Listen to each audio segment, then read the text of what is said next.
हाँ जी, OD with ओबी के साथ उबैद आपके सामने कैसे हैं? कैसी तबीयत है? ठीक-ठाक हैं? सो अगेन मैं अपने घर में, अपने बेडरूम के स्टडी टेबल पे आपके सामने मौजूद हूँ। तो जनाब मैंने जैसे पहले भी काफ़ी दफ़ा ये ज़िक्र किया हुआ है कि चाहे वो बुक्स पढ़ना हो, चाहे वो लोगों के साथ उठना-बैठना हो, चाहे सोशलाइज़िंग हो, चाहे काम के लिए सोशलाइज़िंग हो, जो भी मेरा एक्सपोज़र होता है, आउटसाइड एक्सपोज़र किसी भी मोड के साथ, मैंने कोई मेरा सोशल मीडिया अकाउंट्स हैं, मेरा केबल नेटवर्क है, मेरा इंटरनेट है। इससे मैं जो मेरे दोस्त हैं, मेरी फैमिली है, सब कुछ जो मुझे यहाँ तक पहुँचने में हेल्प करता है। जो भी इंसान मुझसे मिलता है, किसी भी मोड के थ्रू, वो सिर्फ़ मुझे ये नहीं सिखाता कि मुझे क्या करना चाहिए। ज़्यादातर चीज़ें मुझे ये सिखाती हैं कि मुझे क्या नहीं करना चाहिए।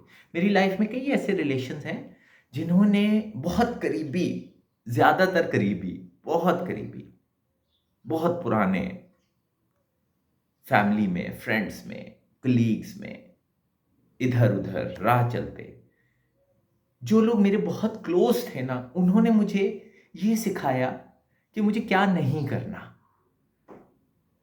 सो समटाइम्स इसी तरह बुक्स भी मुझे समटाइम्स ये सिखाती हैं कि मैंने क्या नहीं करना। कुछ बुक्स ऐसी होती हैं कि जो कि मेरे से रिलेटेड नहीं है, मेरी क्लास से रिलेटेड नहीं है, मेरी पर्सनैलिटी से रिलेटेड नहीं है, मेरे सोशियो इकोनॉमिक स्टेटस से रिलेटेड नहीं है, या वो अबव की गेम्स की पावर मनी गेम्स की और इकोनॉमी की वॉर की बुक्स हैं, या मेरे मेरे से ज़रा जो लोअर लेवल पे लोग हैं किसी भी सूरत में, उनके लेवल की बुक्स हैं। लेकिन मैं वो पढ़ता ज़रूर हूँ, ताकि मैं जब एक ज़हन लेके, एक माइंड लेके, एक नियत लेके, काम करने की जुस्तजू लेके, जैसे ही घर से बाहर निकलूँ, तो मुझे पता होना चाहिए कि ये मेरे इर्द-गिर्द क्या हो रहा है और मुझे उनमें से किस तरह से अपनी राह बनानी है। सो आज एक बुक है, बड़ी बहुत इंटरेस्टिंग, हिस्ट्री की बहुत वेल केप्ट सीक्रेट। ये इसी सदी में, यानी कि पिछले 24-25 साल के अंदर ही इसकी ट्रांसलेशन भी पहली दफ़ा हुई है। The prince, it is by Niccolo Machiavelli, Machiavelli या मिशिएवली व्हाटएवर। आई होप कि मैंने ये लफ्ज़, इनका नाम जो है वो सही प्रोनाउंस किया है। द प्रिंस, ये बहुत मशहूर बुक है। इसकी हाइप भी बहुत थी। मुझे लगता था ओवररेटेड है, छोटी-सी बुक है, पतली-सी बुक है। लेकिन जब मैंने इसे पढ़ा, तो मैंने देखा कि हिस्ट्री में अपने पास्ट में, अपनी लाइफ में मुझे, मेरी क्लास को, मेरी फैमिली को, मेरे कलीग्स को, मुझे जनरली किस तरह से कंट्रोल किया जाता है। जो हमसे अबव लेवल के लोग हैं, जो पावर गेम करते हैं, जो पावर के लिए थ्राइव करते हैं, वो किस तरह से ऑपरेट करते हैं, मुझे किस तरह से कंट्रोल करते हैं। मैं हमेशा ये कहता हूँ कि मुझे खूबसूरत लव्स, इमोशंस, मेरे हैप्पी ब्रेन केमिकल्स को छेड़ के मुझे कंट्रोल ना किया जाए। I am very easy to be controlled, but at the same time, मैंने आपको पहले भी बताया, मेरी एक प्राइस है। वो प्राइस टैग मेरा ज़रूर मौजूद होना चाहिए। मैं एक निहायत ही कमज़ोर सा इंसान हूँ, जो कि ज़िंदगी में कुछ बेहतर करने की कोशिश कर रहा है, हर लेवल पे। तो मैं इतना स्मार्ट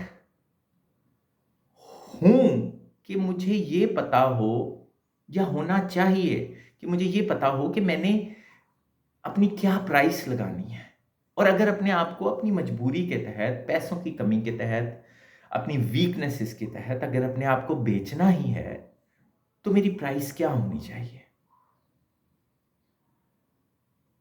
मैं कंट्रोल होने को तैयार हूँ, क्योंकि मैं एक लिमिटेड सा इंसान हूँ। मैं कोई बहुत ताकतवर इंसान नहीं हूँ, बहुत अमीर इंसान नहीं हूँ, बहुत ज़्यादा सक्सेसफुल इंसान नहीं हूँ। लेकिन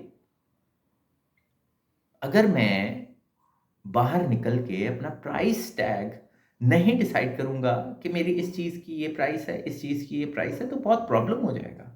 मुझे एग्ज़ैक्टली पता होना चाहिए कि अब मैं बिकने के करीब हूँ, अब मैं कंट्रोल होने के करीब हूँ, तो ओके फाइन, मुझे इससे क्या फ़ायदा होगा?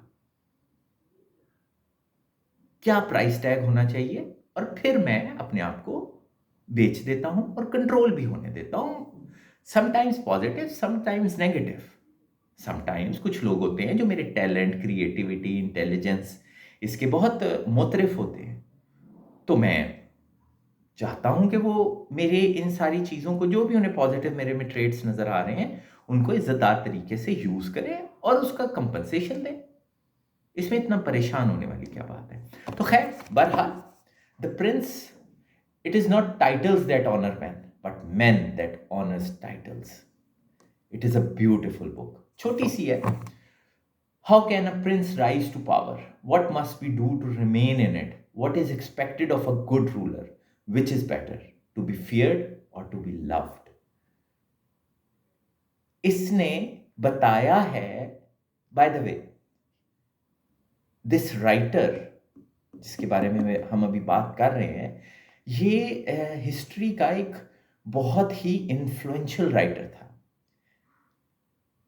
इसने अपनी जो स्टेट थी, अपनी कंट्री थी जिससे वो बिलोंग करता था, उनके इलीट्स को एक बहुत अच्छा रोड मैप दिया कि वो अपनी कंट्री को कोलैप्स होने से बचा लें। ये इतना इंपॉर्टेंट राइटर था हिस्ट्री का।